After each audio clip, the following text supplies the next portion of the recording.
The year is 1919. World War I has ended and the Ottoman Empire has lost swathes of its territory. The leaders of America, France, Italy and Britain are in Paris to begin the process of deciding settlements and reparations following the armistice, but also to decide the future of the Middle East. This delegation has come to represent the Arab world. This guy isn't Arab though. This guy is British. His name is Thomas Edward Lawrence, but you may know him, as he is more commonly referred to, as Lawrence of Arabia. Today, Lawrence enjoys an almost legendary status, with biographies, plays, and even a historical drama film having been dedicated to his World War I memoir. He's commonly known as the British Army officer who became a champion of Arab tribesmen, helping them to overthrow their Turkish rulers. But what is the real story behind Lawrence of Arabia?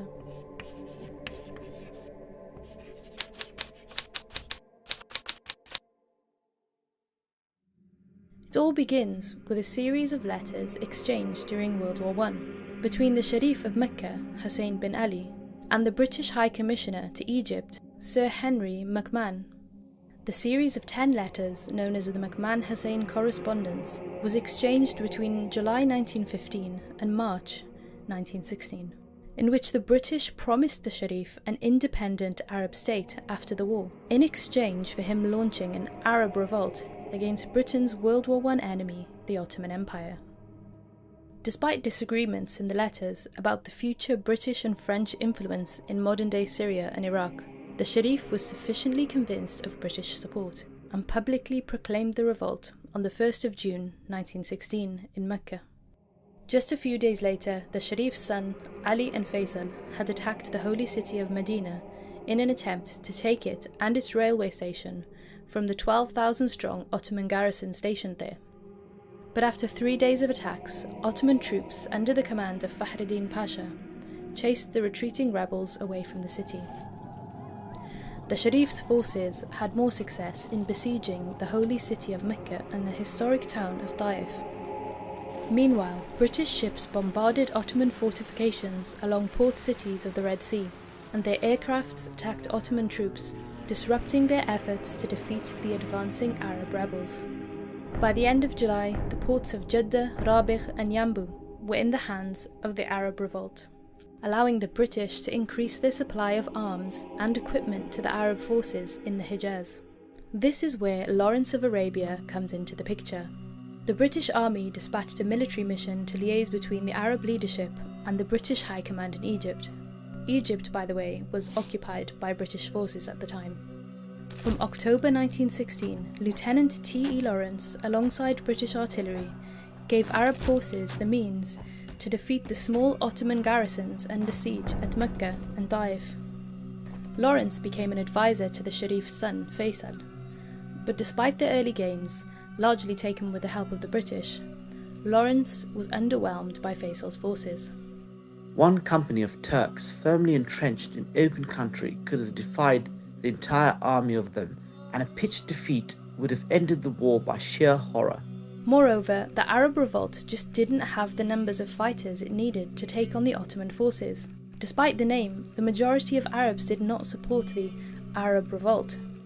Across the Middle East, the majority remained loyal to the Ottoman Empire, rather than Arab nationalism. While Britain had around 1 million troops fighting against the Ottomans, the Arabs offered only around 3,500.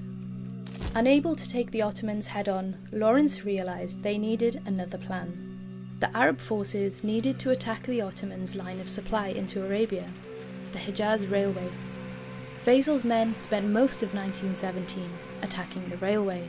Small raiding parties blew up sections of the track and destroyed bridges, water towers, and even some weakly defended stations.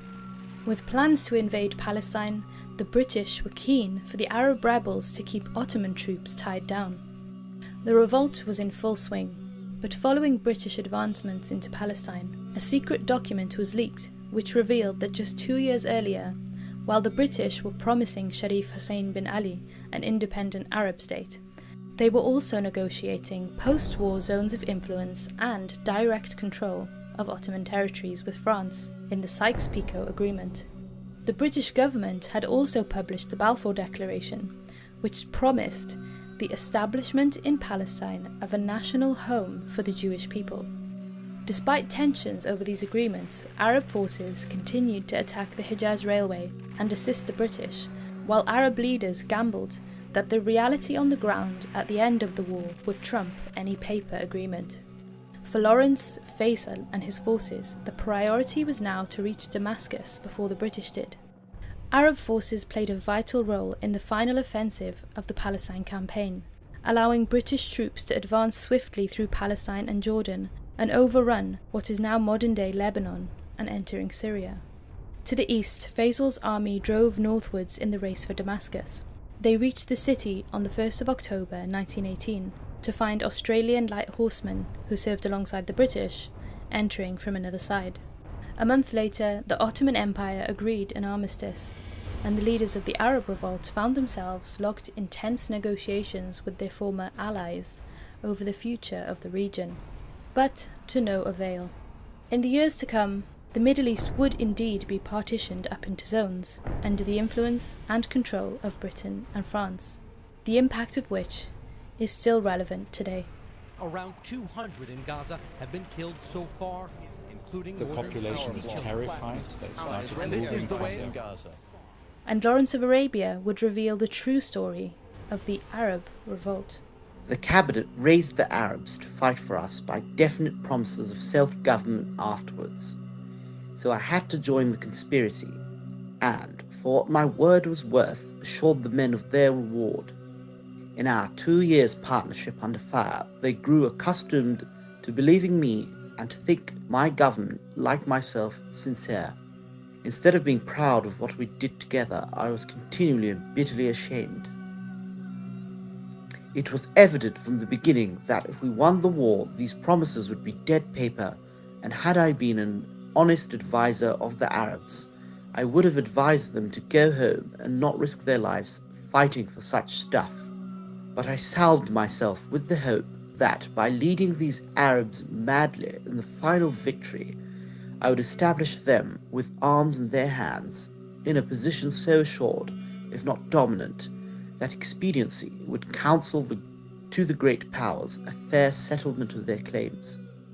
It was an immodest presumption. I risked the fraud on my conviction that Arab help was necessary to our cheap and speedy victory in the East, and that better we win and break our word than lose.